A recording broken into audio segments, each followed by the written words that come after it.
भगवान मिलते क्यों नहीं? इसका उत्तर भी ये है, कौन कहता है उनसे मुलाकात नहीं होती? मुलाकात तो होती है पर कोई बात नहीं होती। तुम उनसे बात नहीं कर पाते, परिचय नहीं कर पाते। जैसे ऐसे समझो, तुम्हारे बगल में प्रधानमंत्री बैठा हो और तुम्हें पता ना हो किसी के बारे में, तो तुम क्या कहोगे? खिसको, बगल में पैर मत रखो, चलो आगे जाओ, आगे मुंडी नीचे करो। लेकिन तब तक कोई कान में कह दे, अरे मंत्री जी हैं, रख लो रख लो रख लो रख लो रख लो, आजा आजा रख लो, आजा आजा। अब थोड़ी देर पहले परिचय नहीं था तो तुम उन्हें धक्के मार रहे थे, मुक्के मार रहे थे और उनको भला बुरा कह रहे थे। परिचय हो गया तो उनसे कह रहे नहीं नहीं कोई दिक्कत नहीं, कल के दिन काम आ सकते हैं, पैर के ऊपर पैर रख लो, नो प्रॉब्लम, ले लो, हम खिसक गए, आ जाओ आ जाओ।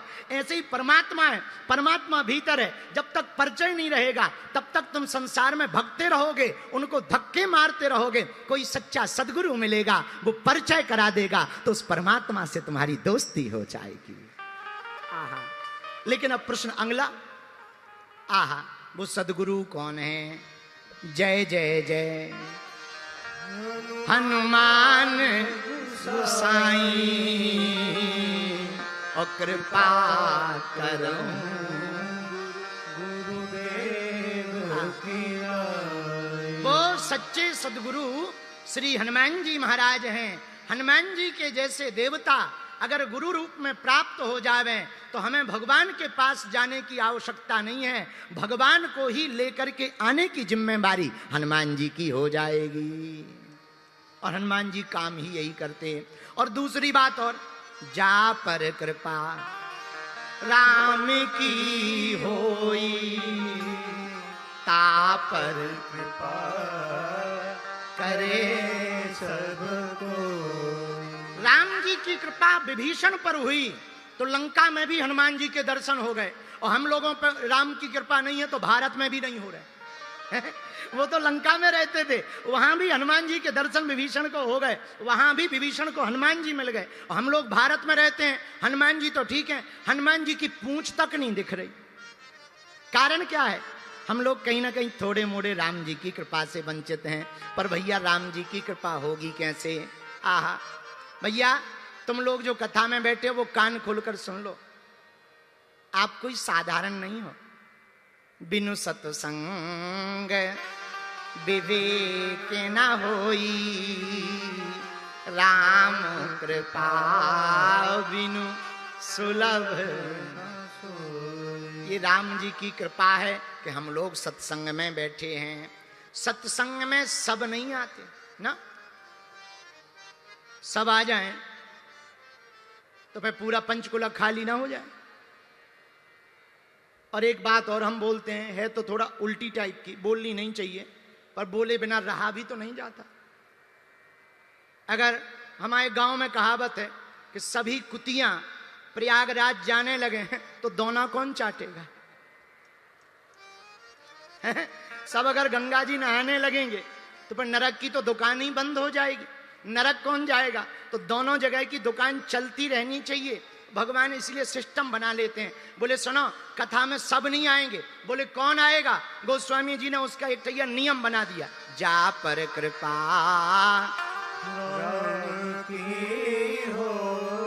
सब नहीं आएंगे, जिन पर राम जी की कृपा होगी वही कथा में आएंगे। ऐसे समझो, एक तर्क हम हमेशा देते हैं, जनता जिसको चुनती है वो संसद में जाकर बैठते हैं, भगवान जिनको चुनते हैं वो कथा में आकर बैठते हैं।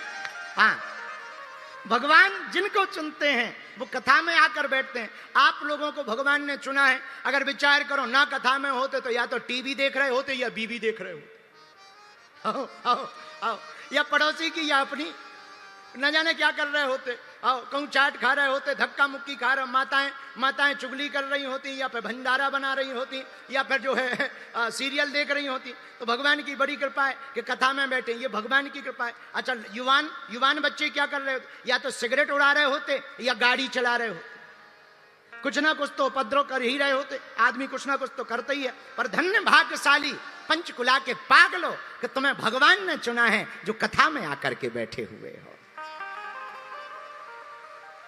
लेकिन ये कृपा है कौन सी? जिस चौपाई पर कथा है, जा पर कृपा राम की होई, तापर करे सबको। चलो एक बात और सुनो। एक बार विवेकानंद जी विदेश गए, दूसरी तीसरी बार अमेरिका। तो एक पेंटिंग करने वाला पेंटर आया। एक पंडित जी हमें कथा सुना रहे थे, हमें बहुत अच्छी लगी तो वो हम आपको सुना देते हैं। तो एक पेंटिंग करने वाला पेंटर आया, विवेकानंद जी से बोला कि हम लाइव पेंटिंग बनाते हैं, लाइव। अगर आपकी आज्ञा हो तो आप जब प्रवचन करने बैठो तो हम आपकी लाइव पेंटिंग बनाएं। विवेकानंद जी बोले बना दो, क्या दिक्कत है। तो वो कोने में बैठ गया, विवेकानंद जी प्रवचन करते रहे, उसने लाइव पेंटिंग बनाना शुरू की। जैसे ही प्रवचन पूरे हुए तो पेंटिंग लेकर के पहुंच गया। विवेकानंद जी ने देखा तो आंखों में आंसू आ गए। तो पेंटर ने पूछा क्या बात है, अच्छी नहीं बनी या बढ़िया बनी, कैसी बनी? विवेकानंद जी बोले अच्छी तो बनी, पर ये बताओ ये जो पीछे तुमने खड़े कर रखे हैं, एक कपड़ा डाले हुए, सफेद सा कपड़ा डाले हुए, यहां मंच पे तो वो कहीं नहीं दिख रहे हैं, और ये छोटी सी दाढ़ी दिख रही है, ये तुमने कैसे कैच किया, ये तुमने कैसे बनाया? बोले महाराज हमें क्या पता, जब आप कथा कर रहे थे तब ये जो सफेद सफेद दाढ़ी वाले हैं, सफेद कपड़ा पहने हुए हैं, ये आपके पीछे खड़े हुए थे, इसलिए हमने पेंटिंग बना दी। विवेकानंद जी की आंखों से आंसू बहने लगे। बोले क्या हुआ स्वामी जी? विवेकानंद जी बोले भैया कोई और नहीं, ये तो हमारे साक्षात गुरुदेव पूज्य श्री स्वामी रामकृष्ण परमहंस जी हैं। लेकिन इनके शरीर को तो कई वर्ष हो गए पूर्ण हुए, पर आज पेंटिंग में हमने तुम्हारी पेंटिंग में देखा तो चौंक गए। तो विवेकानंद जी से किसी ने पूछा कि आप रो क्यों रहे? बोले हम रो इसलिए रहे कि अब तक हम समझते थे कि हम कथा कह रहे, हम प्रवचन सुना रहे हैं, अब समझ में आया हमारा गुरु पीछे खड़े होकर के हमें आशीर्वाद दे रहा है, इसलिए हम कथा सुना रहे हैं। मेरे पागलो, यही हम तुमसे कहना चाहते हैं। हम लोगों को लगता है कि हम ऐसा कर रहे हैं तो ऐसा हो रहा, सच ये है परमात्मा हमारे पीछे खड़े होकर के आशीर्वाद दे करके करवा रहा है। पर इसी में यही बात है कि अगर हम खुद को माने कि हम ऐसा कर रहे हैं तो अभिमान आ जाएगा, पर अगर हम गुरुदेव भगवान और प्रभु के प्रति समर्पित हो जाएंगे तो स्वाभिमान आ जाएगा, और भगवान की कृपा पाने का यही रास्ता है। अपने गुरु के प्रति समर्पित हो जाओ, अपने आराध्य के प्रति समर्पित हो जाओ। अगर आप ठाकुर जी के प्रति समर्पित हो जाओगे तो भगवान को कृपा करनी ही पड़ेगी। आज जब हम भक्तमाल पढ़ रहे थे तो एक चरित्र बड़ा प्यारा आया। 7 ऐसे कारण हैं जिन कारणों से शंकर जी को हनुमान बनना पड़ा। 7 कारण। पहला कारण, इंद्र के दरबार में एक अप्सरा पुंजिका स्थला नाम की नृत्य कर रही थी। नाचते नाचते उसका पैर महात्मा के ऊपर रख गया, फिर भी उसने नृत्य करना बंद नहीं किया, न क्षमा मांगी। तो महात्मा को बड़ा क्रोध आ गया। नाराज होकर के महात्मा ने कहा तू बानरों की तरह उछल कूद कर रही है, जा, हमारा श्राप है, तू बानरी हो जा। हाथ जोड़ करके अप्सरा आई, महाराज हमें बानरी बनने का श्राप मत दो, हमारी भूल नहीं है, हम नृत्य में इतने तल्लीन हो गए कि हमें होश ही नहीं रहा कि कब आपका अपराध बन गया, हमें क्षमा करो महाराज, क्षमा करो, क्षमा करो, क्षमा करो, त्राहिमाम। महात्मा बोले देख अब श्राप तो नहीं हट सकती, वचन निकल गए सो निकल गए, तीर निकल जाता है तो वापस थोड़ी आता, बंदूक की गोली निकल जाती है वापस थोड़ी आती है, वैसे ही संतों की बोली निकल जाती है तो वापस नहीं आती है, अब वापस नहीं आ सकती। और उपाय है क्या? सुनो, 2 वरदान ले लो। एक, जब तू चाहे इच्छाधारी रूप धारण कर सकती है अपने मन का, पर बानरी तो बना रहना पड़ेगा। और जा, जो तुम्हारी संतान होगी वो तीनों लोकों में और चारों युगों में तुम्हारे नाम को धन्य करेगी, ऐसी संतान होगी। वही अप्सरा दूसरे जन्म में अंजनी माता बनी। बोलो सीताराम। एक ये कारण है। दूसरा कारण 7 में केसरी नाम के बानर के साथ अंजना माता का ब्याह हुआ। बहुत दिन बीत गए पर कोई भी संतान नहीं हुई। तो भगवान शंकर का रुद्र मंत्र का जप करते हुए केसरी जी ने 11 लाख बीज मंत्र का जप करके अनुष्ठान किया। तो भगवान शंकर ने प्रकट होकर के केसरी नाम के बानर को कहा, तुम चिंता मत करो, हम तुम्हें वरदान देते हैं, तुम्हारे घर पर हम ही अपना अंश लेकर के पुत्र बन करके आएंगे। अब तीसरा कारण सुनो। 7 में तीसरा। आहा, हनुमान जी कोई साधारण नहीं है। हनुमान जी राम जी के भाई हैं। आहा, रघुपति कीन्ही बहुत बढ़ाई,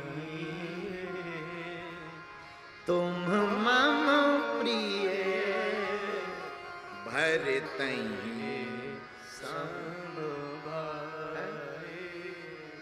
रघुपति कीन्ही बहुत बढ़ाई।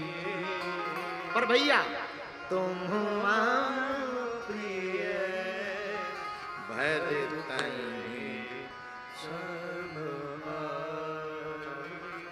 जब संजीवनी बूटी लेकर के हनुमान जी गए ना, तो राम जी ने हृदय से लगा लिया।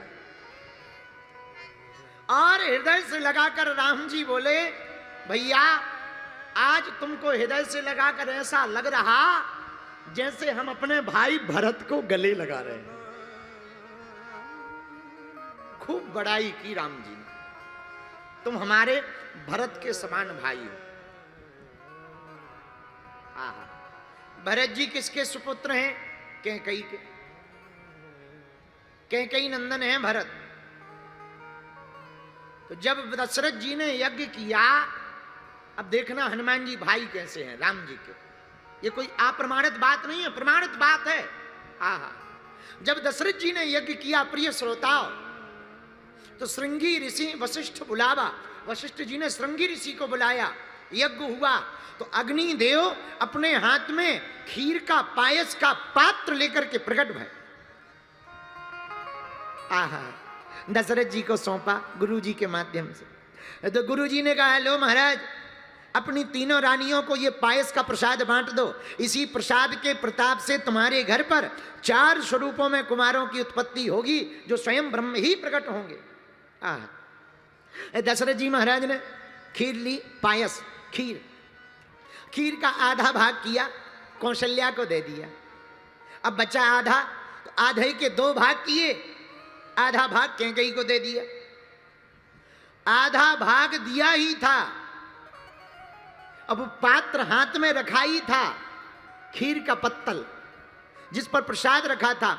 उसी समय उड़ती हुई एक चील आई, भागी भागी चील आई, और चील ने अपने दोनों पंजों से उस कैकेयी के हाथ के ऊपर रखे हुए खीर के पात्र के पत्तल को अपने पंजों में दबा लिया और लेकर के उड़ गई। उड़ती उड़ती गई अंजना पर्वत पर। आहा, जहां अंजनी माता तपस्या में तल्लीन थी, सूर्य भगवान को अर्घ दे रही थी। अर्घ देते देते ऐसे हाथ किया, उसी समय भयंकर हवा का झोंका लगा। उस चील के हाथों से, पंजों से वो खीर का पात्र छूट गया और माता अंजना के हाथ में आकर के गिर गया। भगवान का प्रसाद मानकर माता अंजना ने उस खीर के प्रसाद को पा लिया। उस खीर के प्रसाद को पाने के कारण भगवान की कृपा हुई और गर्भ में श्री हनुमान जी, वैसे तो भगवान गर्भ में आते नहीं, पर लीला करने के कारण गर्भ में हनुमान जी महाराज प्रविष्ट भय और प्रकट भय। जन्म नहीं लिया, हनुमान जी प्रकट भय। इसीलिए जिस खीर से राम जी प्रकट भय, उसी खीर से हनुमान जी प्रकट भय। इसलिए हनुमान जी और राम जी दोनों का भाई भाई का नाता है। इसलिए राम जी ने कहा, तुम मम प्रिय भरतहि सम भाई। श्री राम जय राम जय जय राम सीताराम सीताराम सीताराम कहिए जाई विधि राखे राम ताई विधि रहिए। लेकिन ये तीसरा कारण क्यों हुआ? वो चील भी श्रापित थी। हाँ, उसको भी संत का श्राप था। तो संत ने कहा था, जब तुम त्रेता युग में कैकेयी के हाथ के पायस के पात्र को उड़ा करके अंजना के हाथ अंजना पर्वत पर, वेंकटाचल पर्वत पर विराजमान माता अंजना के हाथ में डाल दोगी, उसी समय तुम श्राप मुक्त हो जाओगी और इस पक्षी योनि से निवृत्त हो जाओगी। उस श्राप से मुक्त होने के लिए चील ने यह कार्य किया, लेकिन उस श्राप से मुक्त होने के लिए कार्य करने के कारण हनुमान शंकर जी को हनुमान जी बन करके प्रकट होना पड़ा। ये तीसरा कारण। आहा, अब चौथा कारण सुनो। राम काज लगी तब अवतारा, सुने तई भयऊ पर्वताकारा। एक बार रावण, चौथा कारण सुनो साथ में। एक बार रावण विमान पर बैठ करके जा रहा था। उसने सोचा जरा गुरुजी के मकान के ऊपर से विमान ले चले। वैसे तो गुरुजी के चरणों में जाना चाहिए, पर रावण जैसे चेला फंसे तो गुरु के ऊपर ही मंडराते हैं। वैसे तो चेलों को चरणों में रहना चाहिए, पर कोई रावण जैसा चेला मिल जाए तो वो गुरु के खपड़िये पे ही मंडराता है। तो रावण वैसे तो चरणों में होना चाहिए, पर रावण तो रावण है। तो रावण एक बार विमान पर बैठ करके भ्रमण कर रहा था। सोचा गुरुजी जहाँ कैलाश पर्वत पर रहते हैं, जरा चेक करें गुरुजी का मकान कितना सिक्योर है। अब मकान हो तो देखा जाए। वो तो पेड़ के नीचे रहते हैं। आज जय बजरंगबली की, ऐसे ही रहते हैं। रावण ने चक्कर लगाया, कहीं कुछ ना दिखाई दिया। लेकिन एक जगह दरवाजे पर बर्फ की शिला के ऊपर, हिम की शिला के ऊपर नंदी दिखाई पड़े। तो नंदी जी बड़े ध्यान में थे। ध्यान में आंखें बंद थी, शरीर की सुध बुध भूल गई। अच्छा, आदमी होश में रहता है तो होश में सावधान रहता है। जैसे अभी तुम लोग ऐसे बैठे हो, कैमरा तुम्हारी तरफ कर दिया जाए, तुरंत तुम बत्ती से निकालोगे। हाँ, कैमरा सामने कर दो तो जो भक्त नहीं भी हैं वे भी ऐसे हाथ जोड़ लेते हैं जैसे साक्षात प्रहलाद जी टपक गए हों। आओ आओ आओ, और माताएं तो बिल्कुल ऐसे लगने लगती हैं जैसे मीराबाई बैठी हो। आप लोगों की बात नहीं कर रहे, वेस्ट इंडीज वाली, पानीपत वाली नहीं, क्योंकि हमें कल तक अभी ठहरना भी है। आओ आओ आओ, कल तक हमें रुकना। तो वेस्ट इंडीज की माता जी अरे ऐसी होती है। पानीपत की तो बहुत अच्छी होती है भैया। पानीपत से तो जीतना बहुत मुश्किल है। पानीपत की लड़ाई कोई जीत ही नहीं पाया है। आओ आओ, पानीपत तो पानीपत है। अच्छा, कभी तुम लोगों ने विचार किया कि तुम पानीपत में क्यों हो? हमने किया है। हम आज सोच रहे थे कि ये पानीपत वाले पानीपत में क्यों हैं। तब हमें समझ में आया कि उस समय जो युद्ध हुआ था उसमें जो जीते थे वो पानीपत में। आओ आओ, तो पानीपत वाले तो पानीपत में ही रहेंगे। लेकिन सच बताएं, पानीपत आकर के हमें बहुत अच्छा लगा है।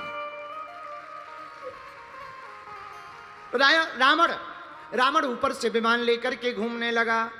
अब नंदी जी ध्यान में थे, तो ध्यान में शरीर की सुध तो रहती नहीं, तो बढ़िया होंठ ऐसे थे। अच्छा, कोई सो रहा हो, कभी तुम सोते हुए देखना, आदमी तो सोते ही असली रहता है, जो है वही रहता है। बाकी जैसे ही जगता है तुरंत झूठी मुस्कुराहट शुरू है। बाकी जो सोते हुए रहता है उसमें पता लग जाता है आगे वाला होंठ आगे है कि पीछे वाला। असली चेहरा होता है सोते समय। आओ, असली चेहरा होता है। बाकी तो सीताराम बोलो, जय बजरंगबली की।